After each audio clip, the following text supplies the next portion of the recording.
एक दोस्त ने बताया कि मैं पढ़ाई के बाद लंदन से वापस आया, सारा दिन घर पर पड़ा रहता था। एक दिन मेरी वालदा ने मुझसे कहा, दौड़ कर जाओ और हमसायों से थोड़ा सा नमक मांग कर ले आओ। मैंने हैरत से माँ की तरफ देखा और कहा, अम्मी जी, आप कल ही नमक लेकर आई हैं, वो कहाँ गया? और दूसरा, अल्लाह का हम पे बड़ा एहसान है, बड़ा करम है, हम हमसायों से नमक क्यों मांग रहे हैं? मेरी माँ ने हंस कर कहा, तुम पहले नमक लेकर आओ, मैं तुम्हें फिर बताऊंगी।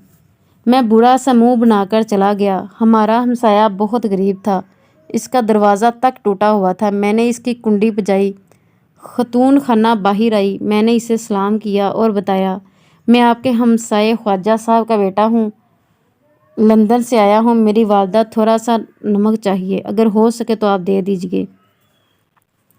खतून के चेहरे पर मुस्कुराहट आ गई। वो अंदर गई, छोटी सी कटोरी में थोड़ा सा नमक डालकर ले आई और मुस्कुरा कर बोली, बेटा, अम्मी को मेरा सलाम कहना और फिर कहना, आप अगर मज़ीद भी किसी चीज़ की ज़रूरत हो तो आप मंगवा लीजिएगा, मेरे पास आज फ्रेश भिंडियाँ भी हैं।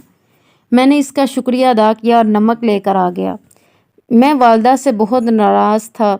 मुझे नमक मांगते हुए बड़ी शर्म आई थी। मेरी वालदा ने मुझे देखकर कहका लगाया और मेरे सर पर हाथ फेरकर बोली, बेटा, ये लोग गरीब हैं, ये रोज़ मुझसे खाने की कोई ना कोई चीज़ मांगते हैं। इनके बच्चे शुरू में जब हमारी बेल बजाते थे तो मुझे इनकी आंखों में शर्मिंदगी और बेइज्जती महसूस होती थी। मैंने इन्हें शर्मिंदगी से निकालने के लिए तरीका ईजाद किया। मैं हर रोज़ दूसरे दिन इनसे कोई ना कोई चीज़ मांगती रहती हूँ।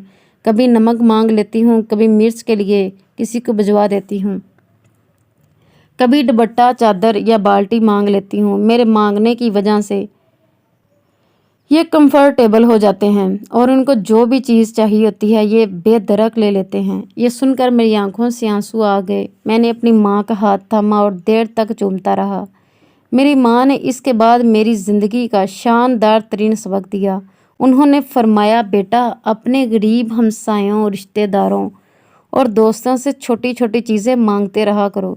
इससे उनकी अना की भी बेतगरी रहती है और हमारा भी उनसे तल्लुक़ कायम रहता है। मैंने एक बार फिर अपनी मामा का हाथ चूम लिया। मेरी वालदा ने शाम को मेरे ज़रिए इस हमसाये के घर सालन भी भिजवा दिया। मैं गोश्त का डोंगा लेकर गया और उनसे थोड़ी सी भिंडियाँ मांग कर ले आया। इस रात मुझे तवील अरसे के बाद लंबी और पुरसकून नींद आई। क्या ये शानदार वाक़या और बेमिसाल सबक है। मैंने जब ये सुना तो मेरे सामने भी दर्जनों वाक़यात खुल गए। मेरे वालिद भी अपने दोस्तों से तंबाकू और हुक्के के लिए गुड़ मंगवाया करते थे। यह सिलसिला इस वक्त भी जारी रहा जब इनका हुक्का अमलन बंद हो चुका था। हमारे घर में 10-15 किलो तंबाकू हर वक्त मौजूद रहता था, मगर वो इसके बावजूद मज़ीद तंबाकू मंगाते रहते थे।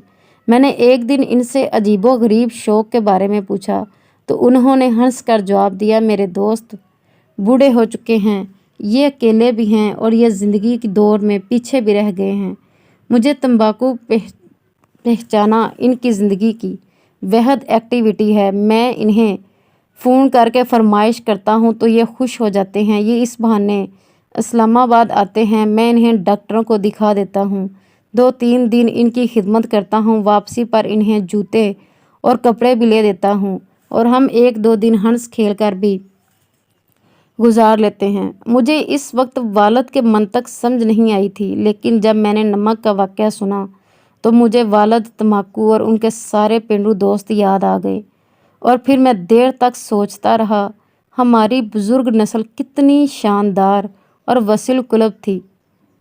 ये किस तरह लोगों को अपने साथ जोड़ कर रखती थी, जबकि हम तकसीम दर तकसीम नस्ल हैं। हमारी अपनी ज़ात के साथ भी तल्लुक़ टूट चुका है